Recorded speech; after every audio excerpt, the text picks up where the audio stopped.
నమస్కారం. టీసీఎస్ నాషిక్ ఈ పేరు వినగానే రీసెంట్గా జరిగిన సంచలనం గుర్తొస్తోంది కదా.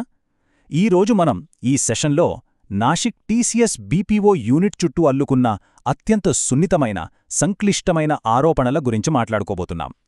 ఒక పాపులర్ ఐటీ సంస్థలో మతమార్పిడి, లైంగిక వేధింపుల ఆరోపణలు రావడం దేశవ్యాప్తంగా పెద్ద చర్చే రేపింది.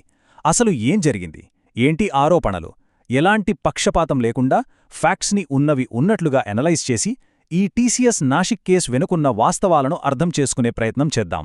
అయితే ఇదంతా విన్నాక మనందరి బుర్రలో తొలిచే మొదటి ప్రశ్న ఇదే: టీసీఎస్ లాంటి టాప్ టైర్, పక్కా కార్పొరేట్ నియమాలుండే ఒక సెక్యూర్డ్ కంపెనీలో ఇన్ని తీవ్రమైన ఆరోపణలకు కారణమైన ఒక నెట్వర్క్ అసలు గుట్టుచప్పుడు కాకుండా ఎలా ఆపరేట్ చేయగలిగింది?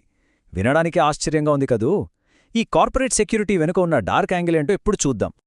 ఈరోజు మన విశ్లేషణలో కవర్ చేయబోయే టాపిక్స్ ఇవే: 1 ప్రధాన ఆరోపణలు, 2 SIT under cover operation, 3 control room అలాగే మలేషియా తరలింపు కుట్ర, 4 నిదా ఖాన్ వ్యవహారం, చివరగా ఎన్సీడబ్ల్యూ మరియు ఏపీసీఆర్ ఇచ్చిన రిపోర్ట్స్. ఇక మొదటి సెక్షన్, నాషిక్ టీసీఎస్ కేసులోని ప్రధాన ఆరోపణలేంటో చూద్దాం. అసలు ఈ ఇష్యూ ఎక్కడ మొదలైందంటే ఆఫీస్లోని మహిళా ఉద్యోగులు ఇచ్చిన కంప్లైంట్స్తో. నాసిక్ పోలీసుల దగ్గర ఇప్పటివరకు ఏకంగా 9 ఎఫ్ఐఆర్లు నమోదయ్యాయి. అది ఎవరిపైనో కాదు, ఏకంగా వాళ్ల పై అధికారులైన సీనియర్ కొలీగ్స్, టీమ్ లీడ్స్ పైనే. మొత్తం 8 మంది మహిళలు, ఒక పురుష ఉద్యోగి ఈ సీరియస్ ఫిర్యాదులిచ్చారు. ఈ ఆరోపణలు వింటే నిజంగా మన షాక్ అవుతాం. 2002 నుంచి 2026 మధ్య కాలంలో ఏం జరిగిందంటే, సిస్టమాటిక్గా లైంగిక వేధింపులు, ప్రైవేట్ ఫోటోలు, వీడియోలతో బ్లాక్మెయిల్స్, బలవంతపు మతమార్పిడి ఒత్తిడ్లు, ఇంకా చెప్పాలంటే నమాజ్ చేయాలి, రోజా పాటించాలి అని ఫోర్స్ చేయడం, హిందూ దేవులపై కామెంట్స్ చేయడం లాంటివి ఇందులో ఉన్నాయి. టీం లీడర్లు తమ పవర్ని యూజ్ చేసి జూనియర్ హిందూ అమ్మాయిలను టార్గెట్ చేశారన్నది ఇక్కడ ప్రధాన ఆరోపణ. నెక్స్ట్, రెండో అంశం, సిట్ దర్యాప్తు, వాళ్లు చేసిన అండర్ కవర్ ఆపరేషన్. పోలీసుల ఇన్వెస్టిగేషన్ ఒక క్రైమ్ థ్రిల్లర్ లాగా సాగిందిక్కడ. కంప్లైంట్స్ రాగానే ఆఫీస్ లోపల అసలు ఏం జరుగుతోందో తెలుసుకోవడానికి ఏకంగా 7 మంది మహిళా పోలీసులు 40 రోజుల పాటు అండర్ కవర్ ఆపరేషన్ చేశారు. ఒక ఐటీ కంపెనీలోకి పోలీసులు ఇలా అండర్ కవర్గా వెళ్లడమంటే మామూలు విషయం కాదు కదా. వాళ్లు తెచ్చిన ఇన్ఫర్మేషన్ బేస్ చేసుకునే 7 టీమ్ లీడ్స్ని సిట్ అరెస్ట్ చేయగలిగింది. ఈ కేస్ సీరియస్నెస్ ఎలాంటిదంటే రాష్ట్ర ప్రభుత్వం కూడా వెంటనే అలర్ట్ అయింది. స్వయంగా మహారాష్ట్ర సీఎం దేవేంద్ర ఫడ్నవీస్ గారు మాట్లాడుతూ ఇది చాలా సీరియస్ మ్యాటర్, ఎవర్నీ వదిలిపెట్టే ప్రసక్తే లేదు అని తేల్చి చెప్పారు. ఇందులో ఏదైనా పెద్ద ఆర్గనైజ్డ్ నెట్వర్క్ ఉందేమో అన్న అనుమానంతో మహారాష్ట్ర ఏటీఎస్, ఎన్ఐఏ, ఐబీ లాంటి సెంట్రల్ ఏజెన్సీలు కూడా ఇప్పుడు దర్యాప్తులో జాయిన్ అయ్యాయి. మూడవ విభాగం, కంట్రోల్ రూమ్ అలాగే మలేషియా తరలింపు కుట్ర. ఇదంతా ఎవరో ఒకరు ఇండివిజువల్గా చేసిన తప్పు కాదు. సిట్ విచారణలో ఒక షాకింగ్ నిజం బయటపడింది. అదేంటంటే కంట్రోల్ రూమ్. ఇదేదో ఫిజికల్ రూమ్ అనుకునేరు, కాదు. ఇది నిందితులు నడిపినొక సీక్రెట్ వాట్సాప్ గ్రూప్.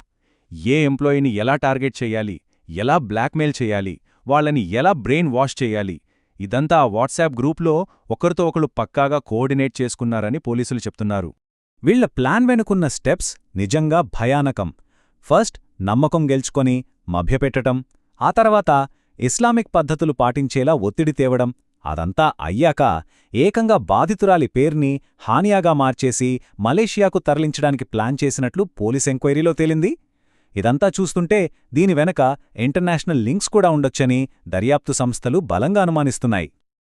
నాలుగో అంశం, ఇందులో ప్రధానంగా వినిపిస్తున్న పేరు నిదా ఖాన్, అలాగే పొలిటీషియన్స్ రోల్. ఇక్కడ మనం 2 డిఫరెంట్ వర్షన్స్ చూడాలి. పోలీసులు బాధితులేమంటున్నారంటే ఈ నిదా ఖాన్ ఒక మాస్టర్ మైండ్, అంటే ఒక లేడీ క్యాప్టెన్, అమ్మాయిలను బ్రెయిన్ వాష్ చేసి బుర్కాలు అరేంజ్ చేసి పైగా ఎవ్వరూ హెచ్ఆర్కు కంప్లైంట్ చేయకుండా అడ్డుకుందని ఆరోపిస్తున్నారు. కానీ ఇటు టీసీఎస్ మేనేజ్మెంట్, ఆమె ఫ్యామిలీ వర్షన్ పూర్తిగా వేరుగా ఉంది. వాళ్ళ ప్రకారం ఆమె జస్ట్ ఒక టెలికాలర్ మాత్రమే, హెచ్ఆర్తో ఎలాంటి సంబంధం లేదు. పైగా ఆమె ఇప్పుడు ప్రెగ్నెంట్ కావడంతో యాంటిసిపేటరీ బెయిల్ కోసం ట్రై చేస్తున్నారు. దర్యాప్తులోనే అక్కడ అసలు నిజమేంటో తేలాల్సింది. ఈ కేసుకు పొలిటికల్ కలర్ కూడా యాడైందండోయ్. నిదా ఖాన్ దాదాపు 25 రోజుల అజ్ఞాతంలో ఉన్నప్పుడు ఆమెకు ఆశ్రయం కల్పించారన్న ఆరోపణలతో స్థానిక ఏఐఎంఐఎం కార్పొరేటర్ అబ్దుల్ మతీన్ పటేల్ను పోలీసులు బిఎన్ఎస్ సెక్షన్ 249 కింద అదుపులోకి తీసుకున్నారు. ఇలా పరారీలో ఉన్న నేరస్తులకు పొలిటికల్ షెల్టర్ దొరుకుతుందనే విమర్శలు ఇక్కడ గట్టిగా వినిపిస్తున్నాయి.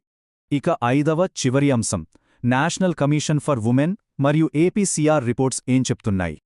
ఈ ఇష్యూపై జాతీయ మహిళా కమిషన్ అంటే ఎన్సీడబ్ల్యూ ఇచ్చిన రిపోర్ట్ చూస్తే మనకు కార్పొరేట్ భద్రతా వైఫల్యం క్లియర్గా అర్థమవుతోంది. ఆఫీస్లో పీఓఎస్హెచ్ చట్టం కనీసం అమలు కాలేదని, సేఫ్టీ కోసం ఉండాల్సిన సీసీటీవీలు అసలు పనిచేయలేదని వాళ్లు ఫైండౌట్ చేశారు. విపరీతమైన లైంగిక, మానసిక వేధింపులతో పాటు హిందూ మతంపై కించపరిచే వ్యాఖ్యలు జరిగాయని వాళ్ల రిపోర్ట్ కన్ఫర్మ్ చేసింది. అయితే దీనికి కౌంటర్గా ఏపీసీఆర్ సంస్థ ఇంకో వాదన తీసుకొచ్చింది. వాళ్ల ప్రకారం ఇక్కడ ఆర్గనైజ్డ్గా మతమార్పిడి కుట్ర జరిగినట్లు ఎలాంటి ఆధారాలు లేవు. ఎఫ్ఐఆర్లలో కూడా చాలా పొంతనలేని విషయాలు ఉన్నాయని, ఇది కేవలం ఒక వర్క్ ప్లేస్ లైంగిక వేధింపుల ఇష్యూ మాత్రమే అని వాళ్ళు చెప్తున్నారు. అసలు నిజం తేలాలంటే రిటైర్డ్ జడ్జ్తో విచారణ జరిపించాలని, అలాగే నార్కో టెస్టులు చేయాలని వాళ్ళు డిమాండ్ చేస్తున్నారు. సో ఇక్కడ ముఖ్యంగా మనం గమనించాల్సిన పాయింట్ ఏంటంటే, మతం మార్పిడి కుట్ర యాంగిల్పై వాదనలు పక్కన పెట్టినా ఒక బేసిక్ చేదు నిజం మన కళ్ల ముందు కనిపిస్తోంది. కార్పొరేట్ హెచ్ఆర్ విభాగాలు, గ్రీవెన్స్ సిస్టమ్స్ ఎంత దారుణంగా ఫెయిల్ అయ్యాయో కదా. మహిళలకు వర్క్ప్లేస్లో సేఫ్టీ కల్పించడంలో అకౌంటబిలిటీ పూర్తిగా లోపించిందన్నది నగ్న సత్యం. ఫైనల్గా ఇదంతా చూశాక మనందరం ఆలోచించాల్సిన ఒక ఇంపార్టెంట్ క్వశ్చన్ ఉంది. వేలాది మంది యువతీ యువకులు పనిచేసే ఇలాంటి మోడర్న్ కార్పొరేట్ స్పేసెస్లో మహిళల భద్రత అనేది కేవలం పేపర్లకే పరిమితం కాకుండా నిజంగా క్షేత్రస్థాయిలో ఇంప్లిమెంట్ అవ్వాలంటే ఏం చేయాలి? మళ్లీ ఇలాంటి ఆరోపణలు వినపడకుండా ఉండాలంటే ఎలాంటి పటిష్టమైన గ్రీవెన్స్ సిస్టమ్స్ తీసుకురావాలి? నాసిక్ కేసు విచారణ పూర్తిస్థాయి వాస్తవాలను బయటపెడుతుందని ఆశిద్దాం. ఈ ఇష్యూ భవిష్యత్తులో మన కార్పొరేట్ వర్క్ కల్చర్లో ఎలాంటి మార్పులకు దారితీస్తుందో చూడాలి. ఇది ఈరోజుటి మన విశ్లేషణ. మళ్లీ కలుద్దాం.